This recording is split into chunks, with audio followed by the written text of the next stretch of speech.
Sir मैंने NDA का paper 2 बार दिया है, लेकिन सर अनफॉर्चुनेटली मेरा पेपर क्लियर नहीं हुआ था। अच्छा, दोनों बार पेपर नहीं निकला। तो सर बचपन से ही मैं सुनता आ रहा हूँ कि बहुत डिसिप्लिन लाइफ है, उनको देख के मैं देखता था कि अपने आप को अच्छे से कैरी करते हैं वो, और उनकी यूनिफॉर्म स्पेशली नेवी की यूनिफॉर्म, वाइट यूनिफॉर्म, वो मुझे बहुत अच्छी लगती थी। मैंने इसे छूटते ही साहब पूछा, मैंने कहा बेटे बता, पहले बता तेरा हुआ क्या है। हाँ। ये थोड़ी देर कुछ नहीं बोला, चुपचाप रहा ये फ़ोन पे। फिर एकदम से इसने बोला पापा उन चारों में से एक मैं भी हूँ। क्या बात है सर क्या बात, बहुत बढ़िया। अब उसी समय मेरे आंखों से एकदम से जो है,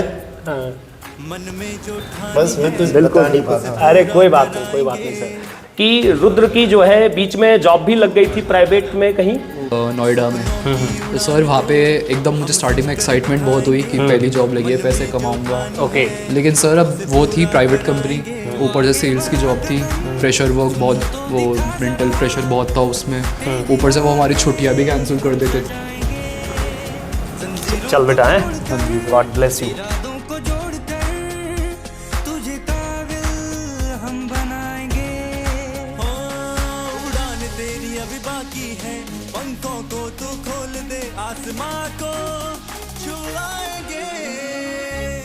मुश्किल नहीं है कुछ भी दुनिया में, तू जरा हिम्मत तो कर, ख्वाब बदलेंगे हकीकत में, तू जरा कोशिश तो कर।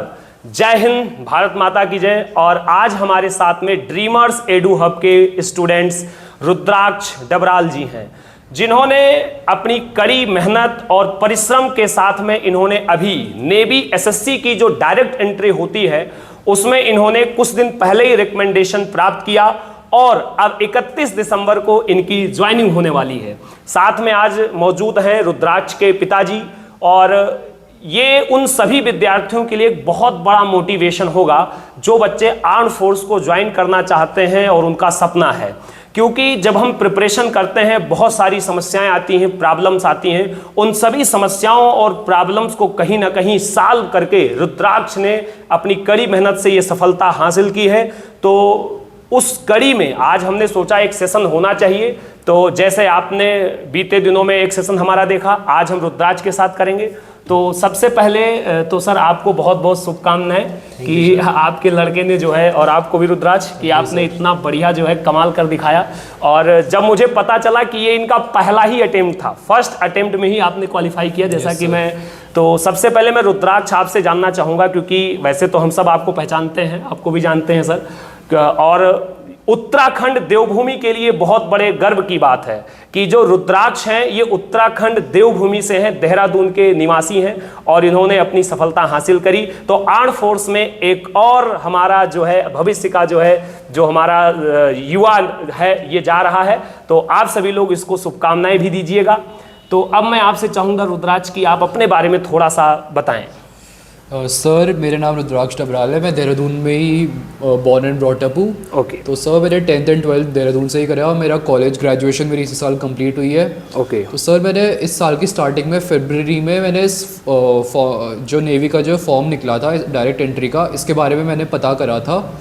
तो जब मैंने फॉर्म भरा, इसके बाद ये फॉर्म भर के सर मैं भूल गया, क्योंकि मुझे इतना कुछ तब दिमाग में था नहीं। अच्छा, फॉर्म भर के भूल गए तब ना, क्योंकि वो हमारी कॉलेज में प्लेसमेंट्स वगैरह हो रही थी, तो उस चीज़ का प्रेशर था, तो मैं फॉर्म भर के भूल गया उस टाइम। फिर कुछ टाइम के बाद जब मैंने देखा मेरा ज्वाइनिंग लेटर आ चुका है, तब मैंने घर पे कॉल करी कि पापा मेरा ज्वाइनिंग लेटर आ गया, मुझे एसएसबी की कोचिंग चाहिए, अब कहाँ से करूँ। तब जब फिर मैं पेपर वगैरह देके जब घर पहुँचा, तब पापा ने मुझे फिर यहाँ के बारे में बताया, फिर यहाँ पे मैंने कोचिंग शुरू करी। तो सर फिर कोचिंग से काफ़ी कुछ हेल्प मिली सर। बहुत अच्छी बात है।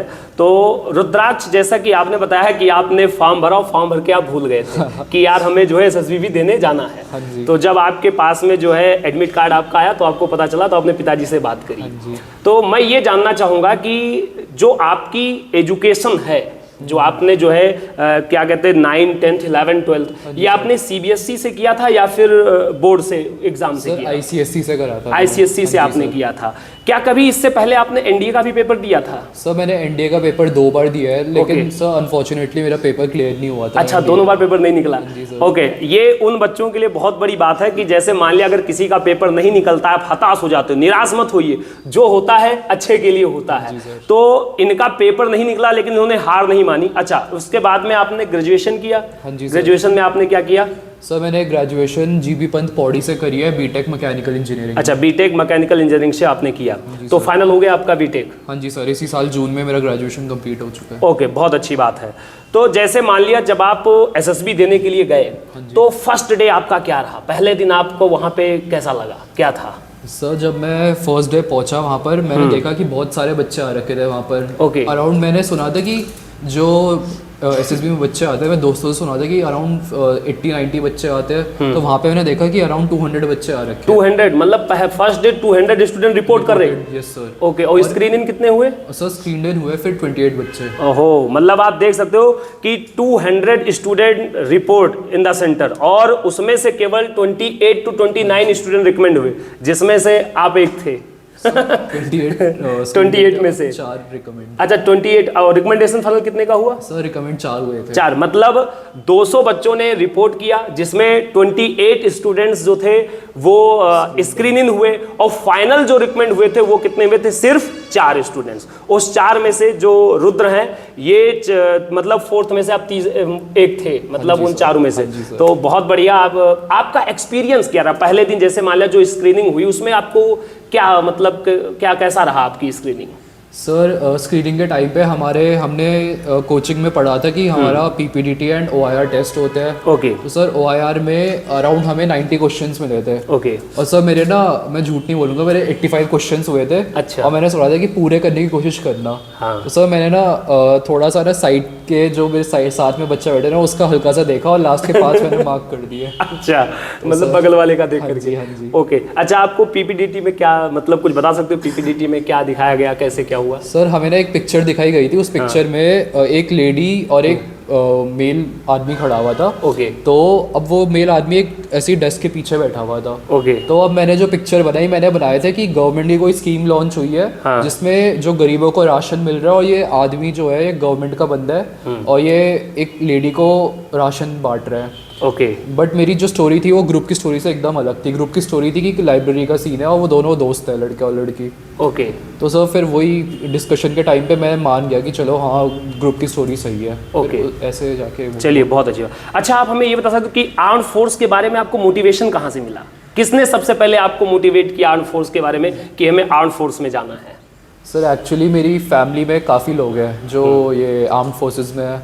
तो सब बचपन से ही मैं सुनता आ रहा हूँ कि बहुत डिसिप्लिन लाइफ है। उनको देख के मैं देखता था कि अपने आप को अच्छे से कैरी करते हैं वो, और उनकी यूनिफॉर्म, स्पेशली नेवी की यूनिफॉर्म, वाइट यूनिफॉर्म, वो मुझे बहुत अच्छी लगती थी। ओके। और सर मैंने कई मूवी से देखे, लाइक बॉर्डर हो गई, लक्ष्य हो गई। ओके। तो सर ये मतलब बचपन से ही था मेरे अंदर कि मुझे आर्म्ड फोर्सेस में ही जाना है, देश की सेवा करनी है, देश की सेवा करनी है। बहुत बहुत अच्छी बात है। अच्छा, इसके बाद में हमें बताएं, जैसे साइक में एक पार्ट आता है WAT। हाँ जी सर। तो WAT में आपने कितने वर्ड किए थे? सर मैंने ऑल 60 वर्ड्स किए थे। 60 के 60? Yes sir. कोई ऐसा नेगेटिव वर्ड्स या कोई फनी वर्ड जो आपको कुछ याद हो थोड़ा बहुत? सर हमें जब हमारे 20 वर्ड्स हो गए थे, हमें गैप मिला था कि 10 सेकंड का कि बाहर जाके फ्रेश होके आ जाओ, क्योंकि हमारे हाथ दर्द हो गए थे लिखते हुए। Okay. और मेरा उस 20 सेकंड्स में वो 20 वर्ड्स में मेरा एक वर्ड छूट गया था। ओके। तो जैसे ही वो उस गैप से हम अंदर आए, मैंने वो फट से उस वर्ड पे सेंटेंस बना दिया सर। Okay. ताकि कुछ छूटे ना मेरा ब्लैंक। अच्छा, जैसे WAT के अंदर आपको 60 वर्ड दिया जाता है और 15 मिनट का समय होता हाँ है, जी। तो उसको मैनेज कैसे करें? जो नया बच्चा जा रहा है वो, क्योंकि वहां बताते हैं कि डिस्प्ले पे वर्ड्स ऐसे आते हैं और ऐसे जाते हैं, 15 सेकंड का टाइम होता है, तो कैसे आप मतलब मैनेज कैसे करें? जो आपको मान लिया कोई स्टूडेंट देख रहा हो, तो आप क्या एक्सपीरियंस बताना चाहते हो कि कैसे वो हैंडल करे इस चीज को? सर सबसे पहले तो ये बोलना चाहूँगा कि आप लिखने की बड़ी प्रैक्टिस करो। ओके। हर स्टूडेंट को मतलब लिखने के, क्योंकि उसमें ना 4 टेस्ट एक साथ होते हैं और गैप नहीं मिलता, तो उसमें हाथ बड़े दर्द होते हैं। तो लिखने की प्रैक्टिस करनी चाहिए, और अपना जो मेंटल थिंकिंग कैपेसिटी है वो बढ़ानी पड़ेगी, और पॉजिटिवली सोचना पड़ेगा हर चीज़ के बारे में। कोई नेगेटिव वर्ड है लाइक सुसाइड, उसके बारे में भी कुछ अच्छा सोचना पड़ेगा। Okay. Like government policies are in place to prevent suicides all over India, ऐसा कुछ पॉजिटिव सोचना पड़ेगा। चलिए, बहुत अच्छी बात। SRT के कितने वर्ड आपने किए थे? सर SRT में 60 रिएक्शंस मिली थी हमें, मैंने अटेम्प्ट करे थे 48। 48? हाँ जी। ओके। उसमें से कोई ऐसा वर्ड जो आपको थोड़ा सा वो डराया हो, या फिर आपको लगा हो यार क्या मुश्किल वर्ड आ गया? सर ऐसा तो सर मुझे कुछ मुश्किल नहीं लगा, अच्छा, कोई बात नहीं। क्योंकि सर अच्छा प्रैक्टिस मैंने इतनी कर ली थी यहाँ पर, तो ऐसा कुछ मुश्किल लगा नहीं। अच्छा, साइक में आपको मतलब दीपक त्यागी सर ने जो यहाँ पे प्रैक्टिस करवाई थी, विंग कमांडर दीपक सर ने, तो उसमें आपको कुछ हेल्प मिला वहाँ पर? श्योर सर, बहुत हेल्प मिला मुझे। जैसे SRT हो गए, WAT, उन सब का मुझे सर ने पहले से ही प्रिपेयर करवा दिया था। ओके। अच्छा, आपके यहाँ एक GPE राइटिंग होती है, तो ये सबसे पहले हमें ये बताओ कि GPE है क्या, क्योंकि जो बच्चे देख रहे हैं बहुत सारे लड़कों को GPE नहीं पता होगा, तो मैं चाहता हूँ GPE के बारे में थोड़ा सा एक्सप्लेन करें। Sir GPE stands for group planning exercise. इसमें क्या होता है, इसमें हमें एक शीट मिलती है, उसमें एक पैराग्राफ लिखा होता है, एक स्टोरी लिखी हुई होती है उसमें, और सामने एक मैप रखा हुआ होता है। तो उस स्टोरी में चार सिचुएशंस होती है जिसको हमें अपने प्रायोरिटी वाइज अरेंज करना पड़ता है। लाइक एक साइड में कोई बच्चा डूब रहा है, दूसरी साइड पे कोई बॉम्ब ब्लास्ट होने वाला है, तीसरी जगह पे चोरी हो रही है, और चौथी जगह पे छोटी सी होगी, जैसे किसी का, जैसे योर फ्रेंड इज इंजर्ड, छोटा सा कुछ। तो हमें उसको अपने चारों को प्रायोरिटी वाइज अरेंज करना पड़ेगा, फिर हमें ग्रुप को डिवाइड करना पड़ेगा कि लाइक हम 3 लोगों को बॉम्ब ब्लास्ट होने से बचाने के लिए भेजेंगे, 2 लोगों को अपने दोस्त के पास भेजेंगे जिससे इंजरी हुई है, 2 लोगों को जो चोरी हो रही है उसको बचाने के लिए। तो ऐसे एक ग्रुप प्लान करना पड़ता है हमें। ओके। अच्छा, इसके बाद में आपका GTO टास्क हुआ होगा। GTO में आपको मतलब जो एयरफोर्स, नेवी और आपका होता है आर्मी, इन तीनों में मतलब बेसिक कुछ स्ट्रक्चर में अंतर होते हैं? सर जो हमारे PGT HGT वगैरह होता है उसमें ज़्यादा डिफरेंस नहीं होता, वो सबके लिए सेम होते हैं। बस जो इंडिविजुअल ऑब्स्टिकल्स होते हैं सर, उसमें लाइक एयरफोर्स एंड आर्मी वालों के लिए होता है एक जो 10th नंबर का ऑब्स्टिकल होता है, उसमें रस्सी चढ़नी पड़ती है। ओके। वो नेवी वालों के लिए, वो हमारे NSB बोर्ड में वो रस्सी चढ़ने वाला हमारे लिए नहीं था वो। अच्छा, चलिए। इसके बाद में आप हमें ये बताएं कि आपका जो इंटरव्यू था वो लगभग कितने समय तक चला था, क्योंकि इंटरव्यू ही मुझे लगता है पूरे SSB के दौरान जो इंटरव्यू होता है वहाँ पे आप फेस टू फेस ऑफिसर से मिल रहे होते हैं, तो वो बड़ा प्रेशर वाला सीन होता है, तो होता है ना, तो आपका वो जो टाइम ड्यूरेशन था वो कितने समय तक का था लगभग? सब मैंने इंटरव्यू से पहले मैंने हर बच्चे से पूछा कितनी देर चल रहा है, सब बोल रहे थे कि हमारा 1 घंटा चल रहा है, किसी का 1.5 आवर चल रहा है। लेकिन जब मैं इंटरव्यू देने गया, सर ने मुझे अराउंड 35 to 40 मिनट्स में छोड़ दिया कि ओके। अब मुझे लगा कि या तो मेरा बहुत गंदा इंटरव्यू हुआ है, या तो मेरा बहुत अच्छा हुआ है, सर को मेरे पे कोई डाउट नहीं हुआ। ओके। तो अराउंड 35 to 40 मिनट्स में सर ने छोड़ दिया था। ओके। तो इंटरव्यू के दौरान IO ने जो आपसे क्वेश्चंस पूछे थे उसमें कोई क्वेश्चन याद है आपको जो आप शेयर कर सकते हो? सर मुझसे क्वेश्चंस पूछे थे कि नेवी के बारे में पूछे थे, लाइक नेवी के कमांड्स कहाँ पर है, और नेवी के डिस्ट्रॉयर्स के नाम बताओ, और जो चीफ ऑफ नेवल स्टाफ है वो बताओ। फिर सर उन्होंने मुझसे 2-3 अपने मैकेनिकल से रिलेटेड क्वेश्चन ही बोले, टेक्निकल क्वेश्चन, लाइक शिप में कौन सा इंजन यूज होता है, उस इंजन के बारे में बताओ कैसे चलता है वो। तो वो सब मैंने बता दिया था। कोई फनी क्वेश्चंस भी था सर? फनी या जो थोड़ा सा रिलेटेबल कुछ वैसा हो? सर अब ऐसा तो सर अभी ध्यान क्या किसी क्वेश्चन का जवाब अटका भी था?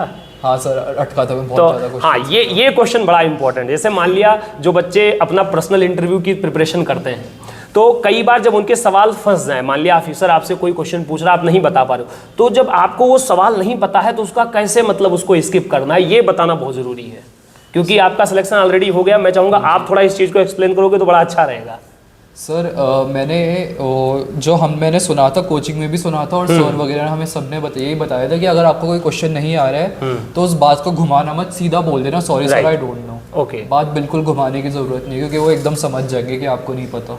ओके, तो आपने वैसा ही किया था? हाँ जी सर। चलिए, इसके बाद में जिस दिन आपका लास्ट डे था कॉन्फ्रेंस वाला, हाँ जी सर, उस दिन क्या दिल में कुछ दुख हो रही थी? हाँ जी सर। क्या दुख हो रही थी, क्या लग रहा था? उसकी भी एक अलग स्टोरी है। हाँ बताइए। हमने सुना था कि कॉन्फ्रेंस अराउंड 2 मिनट चलती है बस, ज़्यादा बच्चों की, और अगर तुम्हारी 2 मिनट से ज़्यादा चल रही है तो या तो तुम जो तुम्हारे जो बोर्ड के प्रेसिडेंट है वो उनको तुम्हारे ऊपर डाउट है, वो देखना चाहते हैं खुद से कि कैसा है ये बच्चा।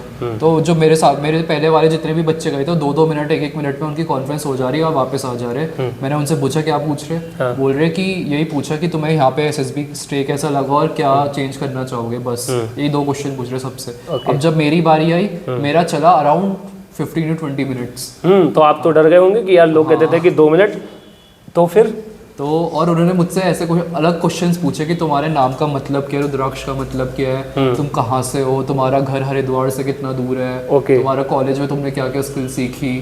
तो कॉन्फ्रेंस में ये सारे क्वेश्चंस पूछे हमसे, मतलब पूरा उलट दिया। हाँ जी जो आप सोच के गए थे वो सब कुछ पूछा ही नहीं। अच्छा चलिए, तो जब आप कॉन्फ्रेंस इन हो गए, हाँ जी सर, आप रिकमेंड हो गए, पहली कॉल किसे गई थी? सब पहली कॉल मैंने करी थी अपने पापा को करी थी। पापा ने कॉल उठाई नहीं पहली बार क्योंकि बिजी रहे होंगे। फिर मैंने मम्मी को करी, मम्मी अपने स्कूल में बिजी थी, मम्मी ने भी नहीं उठाई। अच्छा। फिर इतनी देर में पापा की कॉल बैक आ गई। फिर मैंने पापा को बताया, फिर वही खुशी वाला माहौल पूरा। फिर एक एक करके सब मैंने पूरी फैमिली को बताया। ओके, तो अब मैं पिताजी से आपसे सवाल पूछना चाहूँगा सर। आप थोड़ा सा माइक एक बार एक्सचेंज करेंगे हम लोग।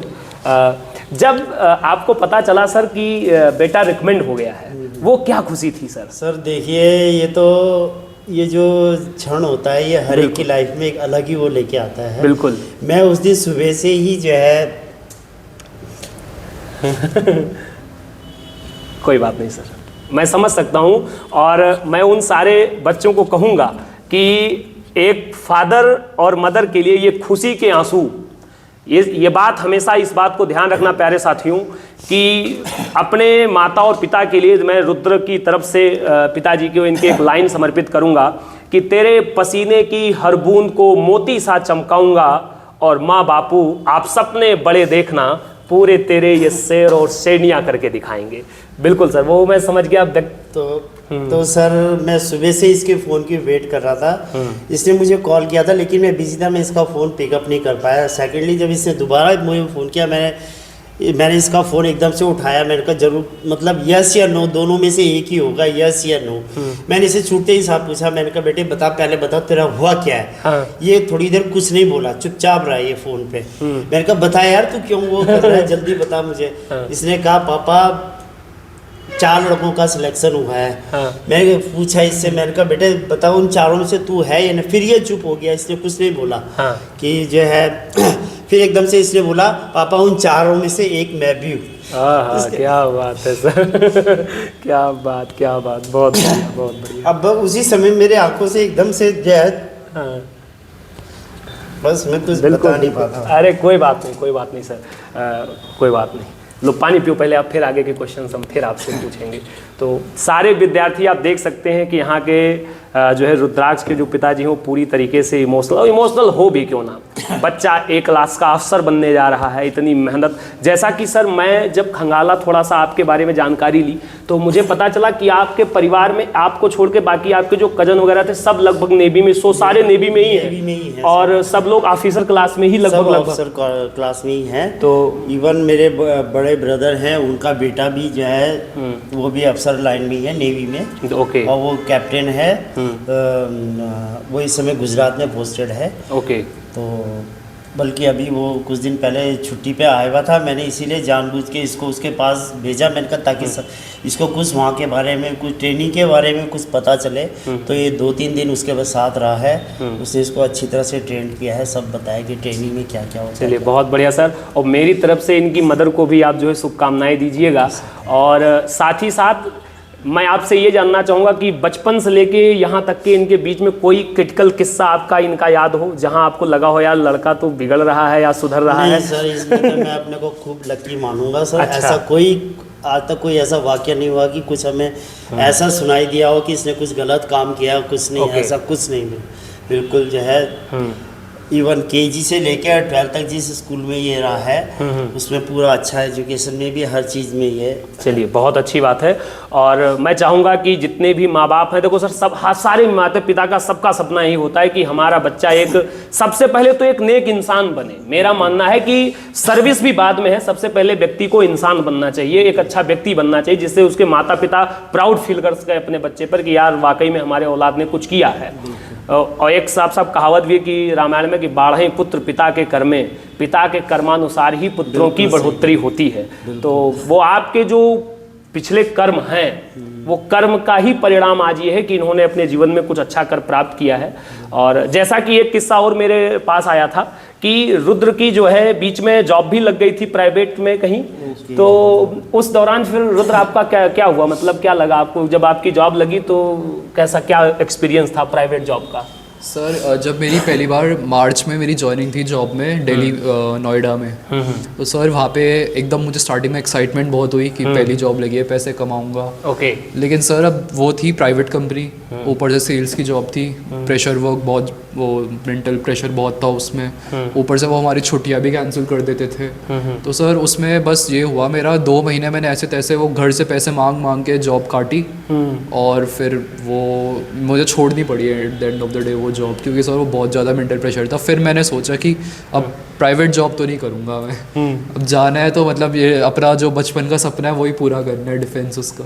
ओके, हाँ जी। चलिए बहुत बढ़िया। और मैं आपको बता दूं कि सबसे देखो, वैसे तो उत्तराखंड में बहुत, आज देखो लगभग हर, मुझे लगता है हर दूसरा तीसरे घर में आपको एक फौजी मिल जाएगा उत्तराखंड में। ये उत्तराखंड की खूबसूरती है हमारे उत्तराखंड की। जैसा इसको देवभूमि हम लोग कहते हैं, वैसे वाकई में देवभूमि है, क्योंकि देश के लिए यहाँ से लाखों की संख्या में युवा आज देश सेवा कर रहे हैं। चलिए बहुत बढ़िया, आप लोगों से बात करके काफ़ी अच्छा लगा। और मैं चाहूँगा कि आपको ड्रीमर्स की एसएसबी से आपको क्या हेल्प मिला? ड्रीमर में जब आपने एसएसबी ज्वाइन किया तो आपको यहाँ की 15 दिन की एसएसबी में क्या, वहाँ पे क्या हेल्प मिला आपको? सर यहाँ पे जो हमें साइकोलॉजी वाले सर ने हमें समझाया था, वो उससे मुझे साइकोलॉजिकली मतलब सोचने में ज़्यादा, मतलब थिंकिंग कैपेसिटी मेरी ब्रॉड हुई उस चीज़ से। तो मतलब मैं सेंटेंसेस और वर्ड्स को देख के जल्दी जल्दी सोच पाता था। और फिर सर जो हमें GTO के लिए हमें ग्राउंड ले गए थे, उसमें भी काफ़ी इंडिविजुअल ऑब्स्टिकल्स वगैरह मैंने करे। इवन सर मैंने अपनी SSB में भी, हमें 10 ऑब्स्टिकल्स होते हैं, 3 मिनट में करने होते हैं। मैंने सर 11 ऑब्स्टिकल्स कर दिए थे वहाँ पर, और एक ऑब्स्टिकल मैंने रिपीट कर दिया था 10 के बाद। इतना मतलब मैं यहाँ से ट्रेन होके गया था। और सब ग्रुप प्लानिंग एक्सरसाइज वगैरह, ग्रुप डिस्कशन, रोज़ हमारा शाम को यहाँ पे ग्रुप डिस्कशन होता था। तो मुझे कॉन्फिडेंस आने लगा, मैंने नॉलेज गेन करी काफ़ी। एक हमारी यहाँ पे जनरल नॉलेज की क्लास हुई थी, वो उसने मुझे ग्रुप डिस्कशन और जो हमारा वो होता है लेक्चरेट, उसमें भी बड़ा हेल्प करा। ओके, तो जैसे मान लिया सर, जब बच्चा रिकमेंड हुआ, पास हुआ, तो आपने आसपास पड़ोसियों में भी बताया होगा? नहीं, सबसे पहले जब इसका फ़ोन आया तो मैंने कहा सबसे पहले जो ये बात है ये मैं अपनी वाइफ से शेयर करता हूँ। अच्छा। तो मुझे नहीं मालूम था कि ये ऑलरेडी बता चुका है। ओके। तो मैंने सबसे पहले, उसके बाद जब इसका फ़ोन वो हुआ, उसके बाद मैं सीधा उसको फ़ोन किया, तो उसने मुझे यही बोला कि मेरे को बता चुका है, अच्छा। उसका हो गया है। तो सर बस उसको मैं ज़्यादा वो नहीं करना चाहता। नहीं, मैं समझ गया सर, क्या खुशी होती है। और फिर और मैंने अपने थोड़ा फ्रेंड सर्किल में बताया इसको। तो जो मेरे फ्रेंड्स हैं उनको मैं अक्सर ये कहा करता था कि मैंने अपने बेटे को डिफेंस में भेजना है। सबका रिस्पांस यही था कि देखो तुम्हारा सपना पूरा हो गया, तुम यही सोचते थे कि जो है तुम्हारा सपना पूरा हो गया है, और आज जो है वो। नहीं, बहुत बढ़िया सर, बहुत बढ़िया। जो आपने वाकई में जो सपना आपने देखा था वो रुद्राक्ष ने पूरा करके आपको दिखाया। और मैं ऊपर वाले से यही मेरी समझो प्रार्थना है कि अपने जीवन में ये खूब तरक्की करें, देश का नाम रोशन करें, माता पिता का नाम रोशन करें। क्योंकि मेरा मानना है कि इस दुनिया में 3 ऐसे व्यक्ति हैं जो बच्चे के सिलेक्शन में बहुत खुश होते हैं। एक माता पिता, दूसरे उसके गुरु। गुरु को भी बड़ा फक्र होता है कि मेरा पढ़ाया हुआ लड़का आज जो है लेफ्टिनेंट है, कैप्टन है, ब्रिगेडियर है। तो बड़ा बढ़िया लगता है सर। और आप लोगों से बात करके आज बहुत बढ़िया लगा हमें। बाकी मेरे प्यारे साथियों, आप लोगों से ऐसे ही मिलते रहेंगे एक नए सेशन के साथ में। और उम्मीद है आपको ये सक्सेस स्टोरी रुद्राक्ष के जो है, जो सिलेक्शन, मतलब जो सक्सेस स्टोरी आपको पसंद आई होगी। और पसंद आई हो तो चैनल को दबा के लाइक, सब्सक्राइब, शेयर करिएगा। और बाकी अगर आपका कोई क्वेश्चन है तो आप हमसे कमेंट सेक्शन में बेफिक्र तरीके से पूछ सकते हैं। ओके, जय हिंद, जय भारत। और thank you so much sir कि आपने इतना ज़्यादा जो है हमें समय दिया। और एक बार फिर से आपको वंस अगेन कंग्रेचुलेशंस। और आपको भी बच्चा, ठीक है, खूब बढ़िया से जाइए, देश सेवा करिए और गर्दा मचा दीजिए, ठीक है। बहुत बढ़िया।